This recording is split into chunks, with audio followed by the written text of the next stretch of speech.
lots of us who are teachers or coaches or consultants, anybody who uses Zoom a lot gets asked very frequently to share a link to the recording of the file. That's great, and we can do that. But Zoom has recently added some pretty cool features that allow us to be able to share it in different ways that can become much more valuable to our customers. What I'd like to do is show you a few of those right now. So let's do this. Let's go over to this. Okay, so here I am. I'm in a Zoom recording.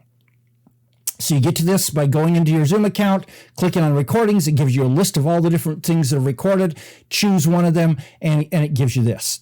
So if I go to this, a couple of things. First one, click this button right here, share. And then you're going to want to have it to be shared. Probably you want it to be shared publicly. So I'm assuming you're sharing with somebody who's outside of your organization. And so they're going to have a different email address, or they're not on your Zoom account. And so I'm going to share this publicly. Check this one.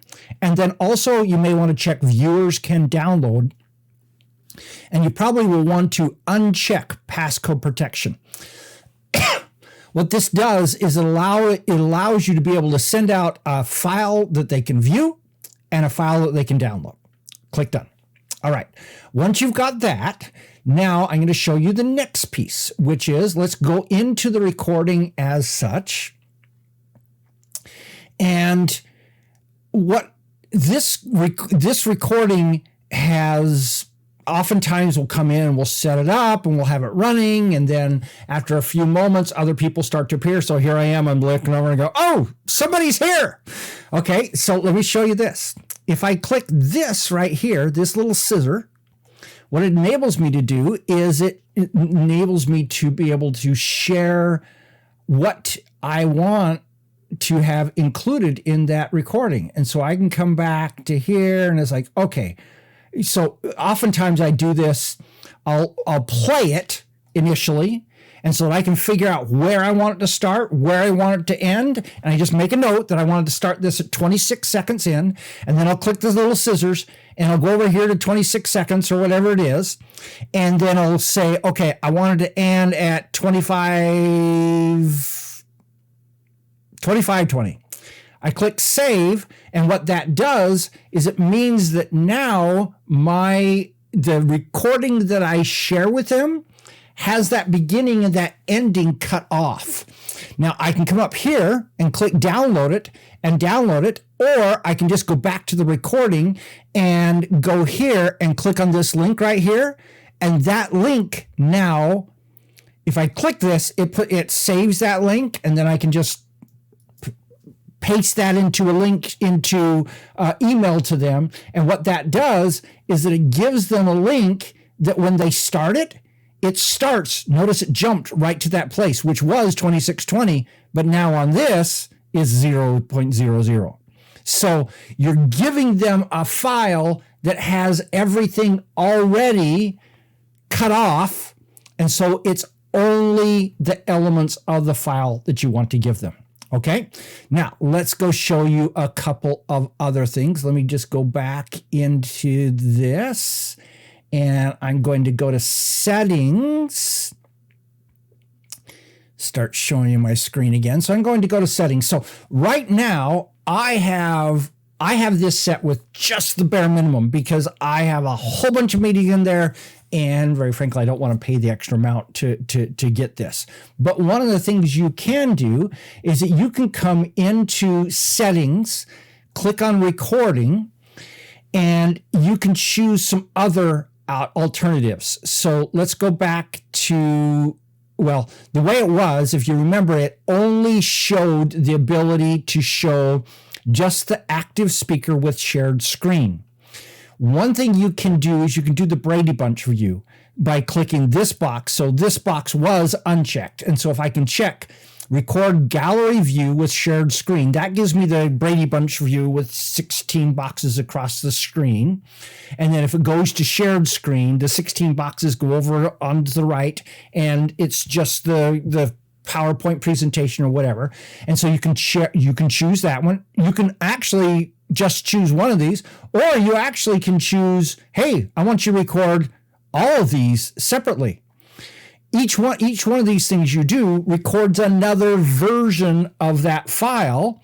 And so it takes more memory out of your memory allocation, your storage allocation with Zoom, but it gives you the ability to have more options when people are seeing it. Plus, the other piece that I don't choose to do is to have everything automatically transcribed into a separate transcription file. But Zoom does have the ability to tie into transcription services, which will put a transcription down the right side. And so you can actually, using that, just look at it and say, okay, at 12 minutes and 10 seconds is when I actually started the meeting, because the transcription says, okay, everybody, we're starting now, or whatever it is. And so then you just go to that point. And when you give them that recording, it gives them not only the recording itself, that link takes them to a page that has the recording on it, it has the transcription, and the chat is also integrated in there also. I can't show you that right now because I haven't asked anybody's permission to be able to do that. And so I'm not comfortable showing you that. Let me just show you one thing though. So get this on my screen. This is just an example here of one where you can see that there are more options. So you've got a speaker view, you've got a gallery view, you can do it audio only or audio transcript only. And if I chose, for example, gallery view, it would actually show not only the gallery view or any of these, it would also show that audio transcript going down the side. But again, since I don't have anyone's permission to do that, I'm not going to actually show that to you.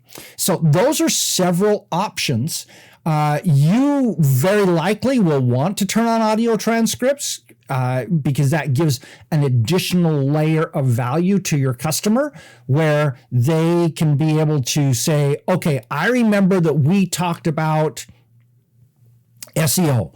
And so they'll just turn that on, scan down in it until they see where you were talking about SEO, and then start watching the video right there, or they can read what's happening starting right there. So all of these are options that make it possible to add some value to your Zoom recordings.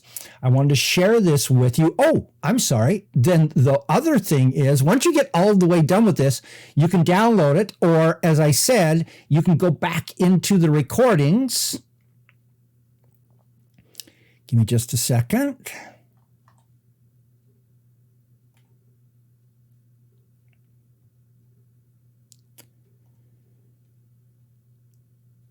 Or you can go back in the recordings, and as I said, you actually hover over the shared screen with speaker view or gallery view or whatever, and you just click on this.